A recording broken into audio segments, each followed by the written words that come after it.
Jadi kalau ada orang menyadari adanya penampakan Suster Maria itu, tiba-tiba penampakannya itu hilang. Misteri, sejarah, mitologi, Peristiwa horor. Assalamualaikum warahmatullahi wabarakatuh. Hai, ketemu lagi nih dengan channel aku. Terima kasih ya kalian sudah klik video ini. Semoga di awal tahun 2026 ini kalian semua sehat walafiat ya. Teman-teman, di video kali ini aku akan membahas nih tentang kisah Suster Mary Van Venen atau biasa disebut dengan Suster Maria.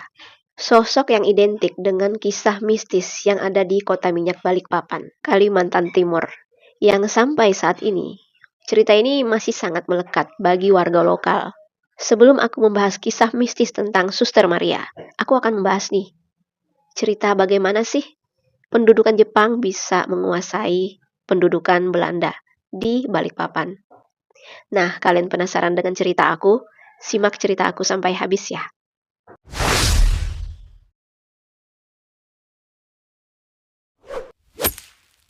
Pada awal tahun 1940-an, pada saat itu, Jepang menduduki Indonesia, diantaranya kota Balikpapan, Kalimantan Timur ini.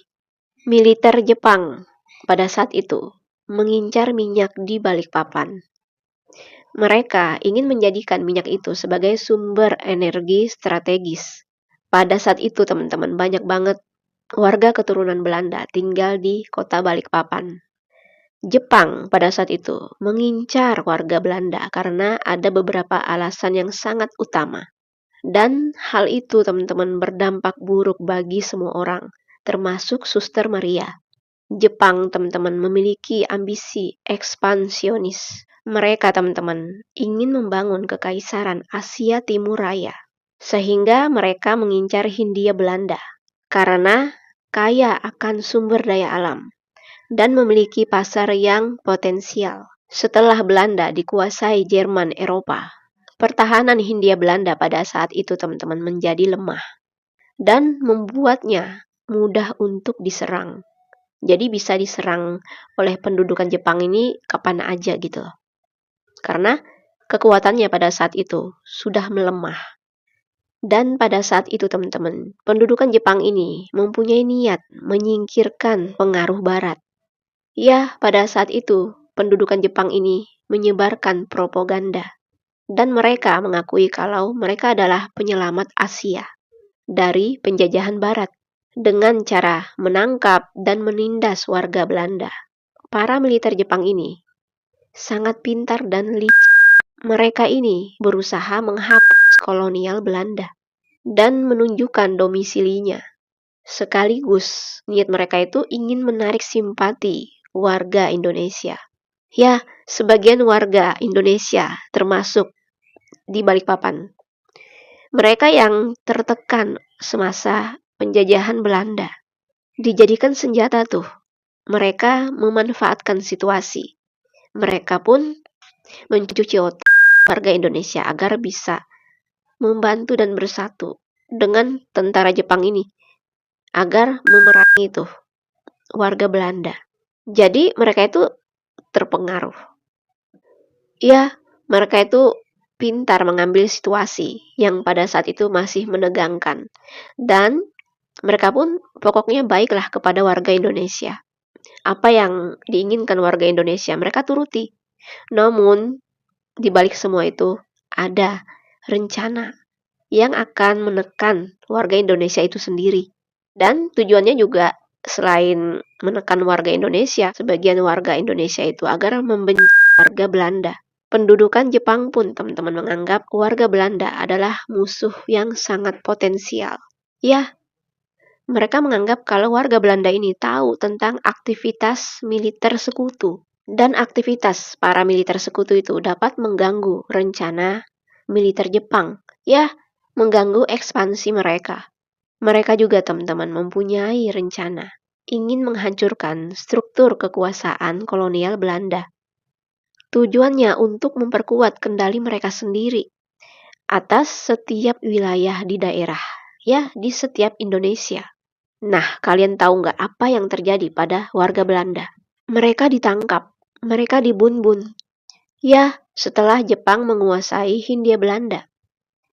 Pada tahun 1942, hampir semua warga Belanda dari Eropa lainnya ditangkap dan dikurung di kamp interniran selama kurang lebih 3,5 tahun, terkecuali orang Jerman dan orang Italia, yang merupakan sekutu Jepang.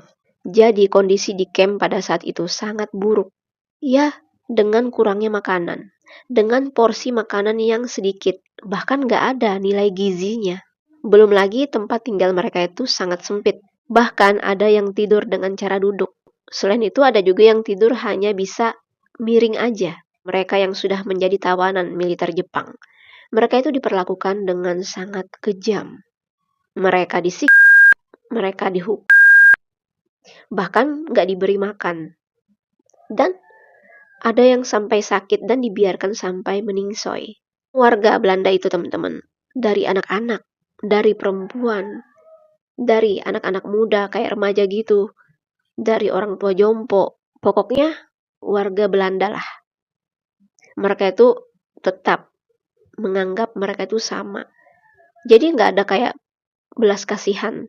Diperkirakan teman-teman, jumlah tawanan militer Jepang pada saat itu sekitar 170.000 orang. Di antaranya teman-teman adalah 80.000 orang warga sipil. Dan 80.000 orang itu adalah perempuan dan anak-anak. Jadi ada sekitar 30% tawanan militer, 15% tawanan perempuan, dan 10% tawanan anak-anak. Bahkan ada yang nggak terhitung, karena sebagian dari mereka itu ada yang meningsoi karena kelaparan, karena kekejaman militer Jepang, dan ada juga karena penyakit. Perempuan Belanda juga teman-teman dipaksa menjadi jugun, atau bisa dibilang dijadikan perempuan penghibur militer Jepang. Para perempuan Belanda teman-teman sering mengalami pelecehan seksual. Bahkan mereka pun mendapatkan penganiayaan yang begitu sangat parah, sehingga meningsoi. Salah satunya yang menjadi korban militer Jepang, yaitu Mary Van Venen, atau disebut dengan Suster Maria. Suster Maria, teman-teman, adalah perawat keturunan Belanda yang pada saat itu teman-teman bekerja di fasilitas kesehatan lokal yang terlibat dalam kegiatan kemanusiaan pada saat itu. Konon ada kisah tragis yang dialami oleh Suster Maria. Dia ditangkap oleh militer Jepang bersama tahanan Belanda lainnya, dan mereka dikurung di Banua Patra. Yang pada saat itu teman-teman, Banua Patra ini berkaitan dengan penjara atau tempat tahanan pada masa pendudukan atau pada masa penjajahan gitu. Tentara militer ini menuduh Suster Maria kalau Suster Maria ini tahu tentang kegiatan militer sekutu, tentang aktivitas militer sekutu. Jadi para tentara ini menganggap semua warga Belanda ini tahu tentang semua apa yang akan dilakukan oleh tentara sekutu untuk memerangi tentara Jepang. Pokoknya kegiatan itu nggak disukai oleh pihak Jepang, sehingga Suster Maria ini dan para tahanan Belanda lainnya dihukum, bahkan dibun-bun. Pada saat itu, Suster Maria nggak langsung dibun-bun, teman-teman. Tetapi, Suster Maria mendapatkan siksa yang begitu sangat kejam, bahkan secara berganti-gantian. Militer Jepang itu menyiksa dengan sangat kejam bagi tahanan Belanda.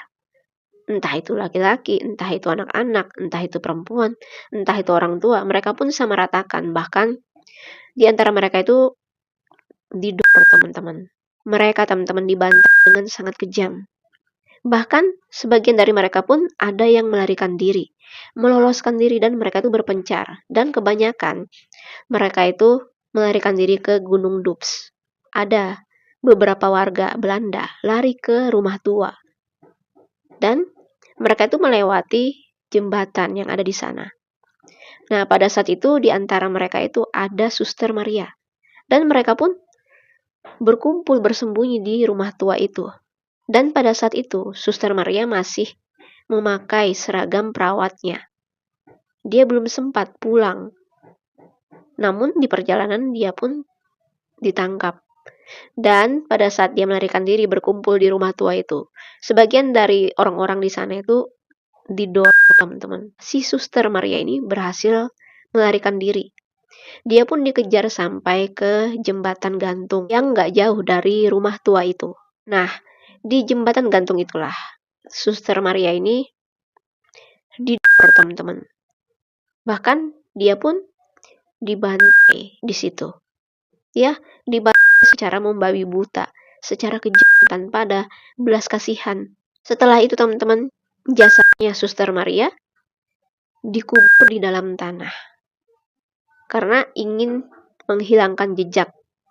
Mereka semua itu ada yang dikatakan dikubur secara massal karena mereka ini nggak mau dibilang tentara kejam oleh warga lokal. Bahkan di sel tahanan khusus sekutu, mereka pun ada yang sudah dibun-bun dan dibiarkan begitu aja terkubur sendiri di dalam sel.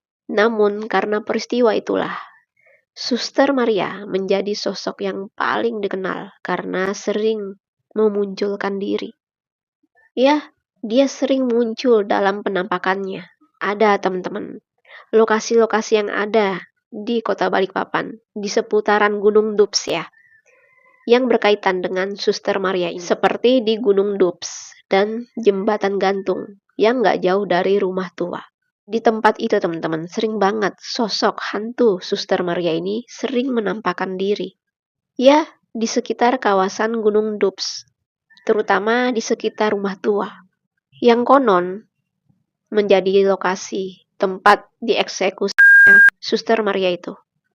Ada juga teman-teman, kawasan Volker. Penampakan Suster Maria teman-teman sering muncul di jalanan menuju Gunung Dups yang melalui kawasan Volker. Bahkan Suster Maria juga muncul di sekitar Goa Volker dan di Goa Volker itu sendiri. Yang pada saat itu Goa Volker menjadi tempat persembunyian militer Jepang. Jadi penampakan Suster Maria ini sering muncul di sana. Gak sedikit teman-teman pada zaman itu. Setelah peperangan Jepang ya, setelah penjajahan di kota Balikpapan, para warga lokal ini sangat merasakan kehadiran penampakan Suster Maria. Ya, penampakan Suster Maria itu melintas di area itu. Entah siang, sore, bahkan malam hari. Ada teman-teman kesaksian pengemudi yang melintasi jalanan terjal dan tikungan yang menuju Gunung Dups. Para pengemudi, kayak pengemudi motor ya teman-teman, sering mengaku kalau bangku mereka itu dari awal kosong. Tiba-tiba berat saat melintasi kawasan tanjakan atau tikungan itu. Terus mereka itu melihat dari kaca spion, ternyata ada sosok perempuan dengan rambut panjang dan memakai pakaian putih seperti kayak seragam, namun ada bercak darahnya. Nah, pada saat itu, setelah si pengemudi ini melihat tuh di kaca spion, dia langsung tancap gas karena ketakutan. Dan setelah melewati kawasan itu, tiba-tiba ringan lagi kendaraannya. Dan nggak ada lagi tuh penampakan yang awalnya dia lihat di kaca spion itu udah kosong. Setelah itu teman-teman bulu kuduknya itu merinding karena saking ketakutannya di kawasan Gunung Dups itu teman-teman. Hawanya itu, auranya itu sangat kental, bahkan sangat dingin. Apalagi kalau habis hujan. Selain itu teman-teman, ada juga di kawasan Gunung Pancur. Dinyatakan Suster Maria muncul juga di kawasan Gunung Pancur itu. Walaupun sangat jarang tentang cerita itu. Tapi termasuk wilayah yang sering Suster Maria ini menampakkan diri di sana. Dan dinyatakan juga hanya orang-orang tertentu aja yang bisa melihat penampakan Suster Maria, teman-teman. Jadi nggak semua orang yang bisa melihat, apalagi sengaja mencari keberadaan penampakan Suster Maria ini. Dinyatakan munculnya penampakan Suster Maria ini secara tiba-tiba dan untuk orang yang ingin dia lihatkan aja gitu. Jadi kalau ada orang menyadari adanya penampakan Suster Maria itu, tiba-tiba penampakannya itu hilang. Ya, menghilang dengan sendirinya. Selain itu teman-teman, ada mitos yang beredar kalau setiap kawasan Gunung Dups dan kawasan yang kusebutkan itu sering banget Suster Maria itu mengganggu pengendara yang melintas. Walaupun siang hari terasa banget teman-teman. Aura mistisnya itu sangat kental, apalagi di malam hari, dan membuat siapa aja yang berkunjung di Gunung Dups, mereka akan merinding. Apalagi kalau mereka hanya beberapa orang aja. Mereka akan merasakan suasana yang begitu sangat mengerikan. Ya, aura mistisnya itu sangat kental. Sehingga mereka itu berpikir aneh-aneh. Walaupun mereka hanya melintas, apalagi kalau mereka sengaja singgah untuk beristirahat. Pasti mereka itu berpikir macam-macam. Bahkan gak sedikit para pengunjung yang melintas dan juga sengaja untuk stop gitu, untuk beristirahat. Mereka itu sering mendengar hal-hal aneh, ya, kayak suara-suara aneh gitu. Entah itu suara burung atau apa ya, tapi sangat aneh gitu loh. Dan angin berhembus kencang secara tiba-tiba. Kemudian tiba-tiba mendung di sana, seperti itu. Bahkan mereka merasakan seperti ada yang mengawasi mereka di balik pohon, seperti ada yang mengintai mereka gitu loh. Dan mereka itu merasa banget kalau ada yang melintas di belakang mereka. Sejak saat itu teman-teman, cerita ini pun berkembang. Ya, awalnya hanya perbincangan dari mulut ke mulut warga setempat. Terutama mereka yang tinggal dan bekerja di Gunung Dups dan sering melintas di kawasan itu, terutama di tikungan atau di tanjakan Volker dan juga Gunung Pancur. Kesaksian itu pun dari pengemudi yang melintas pada malam hari di kawasan Gunung Dups. Bahkan ada kesaksian dari petani yang bekerja di sekitaran dataran tinggi, hingga para pekerja yang lewat lokasi itu. Dan menjadi dasar awal penyebaran cerita ini. Cerita itu pun teman-teman mulai beredar sejak tahun 1950-an sampai tahun 1960-an. Ya, pada masa-masa setelah selesainya peperangan. Meskipun teman-teman bersifat mistis tentang cerita Suster Maria ini. Cerita ini juga lebih melekat dari identitas sejarah. Menjadi simbol kenangan akan masa kelam penjajahan Jepang di Balikpapan. Banyak banget yang bercerita tentang apa yang mereka rasakan dan melihat secara langsung. Walaupun begitu teman-teman, belum ada bukti secara ilmiah, bukti secara resmi tentang cerita Suster Maria itu. Namun cerita tentang Suster Maria ini menjadi warisan budaya bagi warga lokal di Balikpapan. Bagaimana teman-teman menurut kalian tentang cerita ini?